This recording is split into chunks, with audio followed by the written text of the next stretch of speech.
Hello বন্ধুরা, আমি রথযাত্রার দিন দুপুরবেলা পুজোটা সেরে নিলাম। তারপর আমরা বেরিয়ে পড়লাম রথ দেখতে।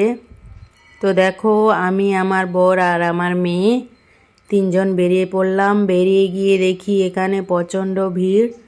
তো জুতোটা রেখে নারকেল কিনে নিলাম একটা, 30 টাকা করে নিল নারকেল।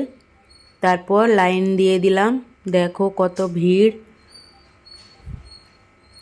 তো এখানে লাইন দিয়ে দিয়েছি। তারপর লাইন দিতে দিতে নারকেলটা ফাটিয়ে দিল। তারপর আস্তে যাচ্ছে। হাফ নিয়ে নিল আর হাফ নিয়ে আর গেলাম। যখন ফাইনালি পৌঁছে গেলাম তখন ফটো তুলতে দিল না। দেখো, তো রান্না করার ইচ্ছে হচ্ছিল না। বরমশাইকে বললাম পনিরের তরকারি আনতে, তো ঘরে ভাত রান্না করলাম, দিয়ে পনিরের তরকারি দিয়ে খেলাম। তোমরা কারা কারা পনিরের তরকারি পছন্দ করো কমেন্ট করে জানাবে। টাটা।